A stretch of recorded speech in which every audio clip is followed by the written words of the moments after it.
subuh Bapak, Ibu, di waktu subuh yang dimuliakan oleh Allah Subhanahu wa Ta'ala, kajian subuh kita pada ilmu ini yang disampaikan oleh Ustaz Dr. Muhammad Rafiq dari Ustaz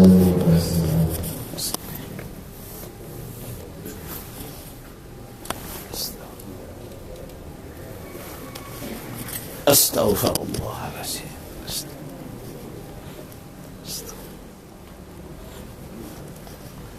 Astaghfirullahaladzim.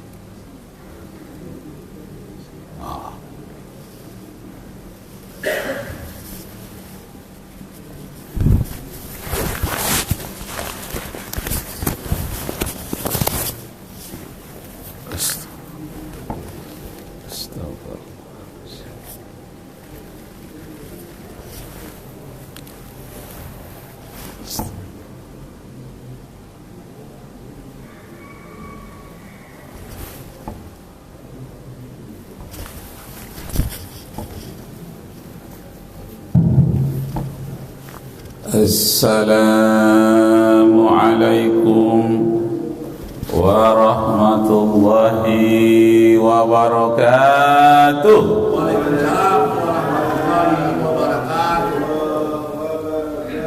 Syukur alhamdulillah kita persembahkan kehadirat Allah Subhanahu wa Ta'ala. Salawat dan salam kepada junjungan alam Nabi kita Muhammad sallallahu alaihi wasallam. Allahumma salli ala Sayyidina Muhammad wa ala ali Sayyidina Muhammad. Kaji kita pada hari ini tentang kejujuran. Karena kejujuran itu di Indonesia ini sangat mahal. Mulai dari pemimpinnya sampai kepada masyarakat kecil yang hidupnya susah menderita, kejujuran itu mahal harganya. Karena itu kita bicara pada hari ini tentang yang paling mahal, kejujuran. Nah, sebelum kita mengkaji, kita doakan dulu saudara-saudara kita yang sakit agar diberi kesembuhan, yang dalam keadaan berhutang supaya hutangnya terbayar, dalam keadaan ingin mencapai cita-citanya agar tercapai cita-citanya, bagi yang belum dapat jodoh supaya dapat jodohnya. Alhamdulillah. Yang tua-tua kan bisa juga dapat jodoh ya, bukan yang muda-muda saja. Kalau yang muda-muda Ustaz Fadil cuman. Yang tua-tua ada juga. Kita doakan kepada Allah agar kita semuanya murah rezeki. Seandainya rezeki kita itu jauh, tolong dekatkan ya Allah. Seandainya rezeki kami itu sulit, dipermudah ya Allah. Seandainya rezeki kita itu kecil, tolonglah diperbesar ya Allah. Seandainya sedikit, tolong diperbanyak ya Allah. Seandainya kotor, mohon dibersihkan oleh-Mu ya Allah. In kana rizqina fis sama' fa anzilhu. Jika rezeki kami itu jauh di atas langit, turunkan ya Allah. Wa in kana fil ardi fa akhrijhu. Jika rezeki kami itu jauh terbenam ke dalam bumi, keluarkanlah ya Allah. Seandainya tertutup, dibukakanlah ya Allah. Nah, itulah doa kita. Semoga Allah senantiasa melindungi kita. Baiklah Bapak Ibu kaum muslimin jamaah Nurul Jannah yang saya hormati, kejujuran, Masya Allah. Ayat Al-Quranul Karim mengatakan bagaimana kejujuran. Surat An-Nisa ayat 115.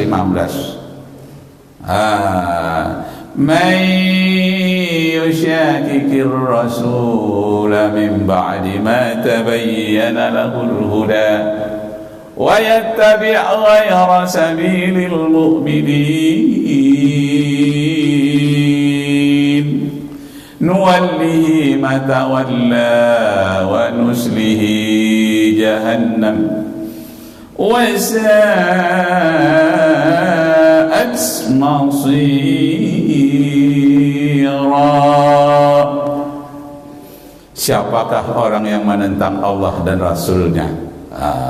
Ya orang yang tidak jujur itu, menentang hati nuraninya, menentang Allah, menentang Rasulnya. Orang yang tidak jujur itu pasti dia selalu berdialog dengan hati nuraninya sendiri. Ini akan dilakukan atau tidak, dilakukan atau tidak, ada pertimbangan. Wa may yushaqiqir rasula, padahal mereka yang menentang Allah Rasul itu mereka sudah pernah mendapatkan petunjuk dari Allah. Ada hidayah datang petunjuk, tapi ditutupnya, dilawannya. Akhirnya mereka wa nuslihi jahannam, maka dia akan dijangkau, akan dirasakan kepada mereka jahannam. Wa sa'at masira, neraka jahannam itu tempat kembali memang, tapi tempat kembali yang paling jahat. Sa'at, sejahat-jahatnya, masira, tempat kembali, seburuk-buruk tempat kembali. Nah, masalah kejujuran, ada seorang gharib di Jawa waktu musim Covid dulu, tidak ada orang datang ke masjid. Kena Covid, ada masjid yang digembok, ada masjidnya yang dibuka tapi nggak ada juga orang yang masuk, ada yang ditutup tapi tidak dikunci. Macam-macam modelnya. Tapi ada orang yang terus sholat berjamaah sekalipun ada Covid. Itu dulu tuh. Jadi adalah satu masjid, dia masjidnya itu digembok. Tak ada orang datang berjamaah, tapi ada seorang yang terdesak, diketupnya pintu. Pintu gharib di belakang terbuka. Katanya, Pak, boleh sholat di masjid ini? Nampaknya di depan digembok. Boleh Pak. Siapa teman Bapak? Sendiri. Nah, kalau begitu sholatlah Bapak di sini. Boleh ya? Boleh, sholat dia. Setelah sholat rupanya salaman, lalu tertinggal tasnya. Uangnya tinggal berapa? 12 juta. Di dalam tas kecilnya. Tasnya itu jatuh dari dalam sakunya, dia tidak sadar. Waktu buka pagar masjid, terjatuh tasnya, dia terus naik mobil pulang. Nah, 2-3 hari sudah itu baru dia periksa, karena bajunya waktu pulang tuh langsung dia gantung. Tak diperiksanya lagi. 2-3 hari setelah itu dia pakai lagi baju itu, dia periksa, manalah uangku 12 juta. Tak ingat lagi dia, karena sudah berlalu 3 hari. Rupanya tak lama kemudian yang dari masjid ini nampaklah duit 12 juta. Rupanya KTP-nya ada di situ. Dia carilah beberapa hari, mencari nggak dapat. Hari yang ketiga dapat. Tempatnya di sini. Walau tempatnya berbelok-belok, akhirnya ketemu.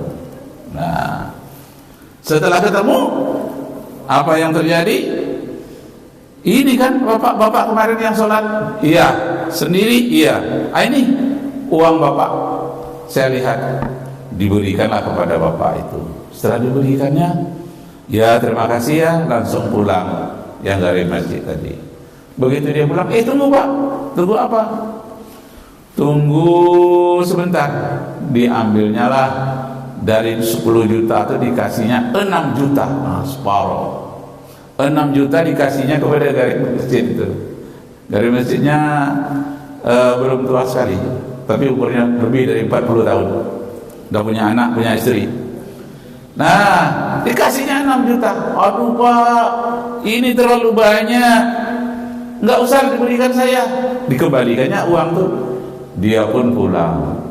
Apa kata orang yang punya uang ini?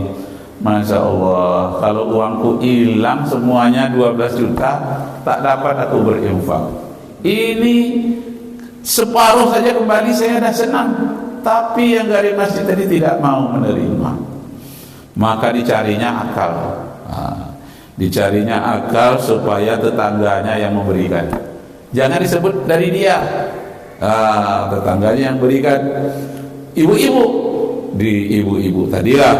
Rupanya ibu-ibu yang tak jauh dari masjid itu tahu yang Ustaz Garim tadi ini anaknya sedang di rumah sakit kena COVID. Jadi dia berobat itu sudah terjamin, tapi obat luarnya itu yang mahal untuk berobat. Maka ibu tadi mengatakan ini ada bantuan dari orang tertentu. Barulah dia mau menerima, karena waktu itu ditelepon juga oleh istrinya, tolonglah pinjam sama orang, penting sekali duit ini. Nah waktu itulah si ibu perantara bapak tadi itu memberikan kepadanya 6 juta. Barulah bapak tadi sujud syukur, ya Allah, pas waktu kita sedang penting ditelepon oleh istri berkali-kali, waktu itulah datang ibu-ibu katanya yang mengantarkan uang itu. Ya Allah, terima kasih. Makasih ya Bu. Kata ibu tadi, jangan terima kasih kepada saya hanya menyampaikan titipan seseorang. Lalu dia berdoa. Rupanya orang yang apa tadi ini, yang memberikan uang 6 juta tadi itu, tahu-tahu entah bagaimana itu usahanya laku. Orang yang dulu lama-lama gak bayar utang ratusan juta, bayar dengan dia, terbuka pula lah rezekinya. Masya Allah. Kenapa? Karena dia jujur. Dan kemudian yang dari masjid tadi jujur pula. Ibu yang mengantarkan tadi jujur juga. Berkah Allah banyak sekali kepada orang jujur.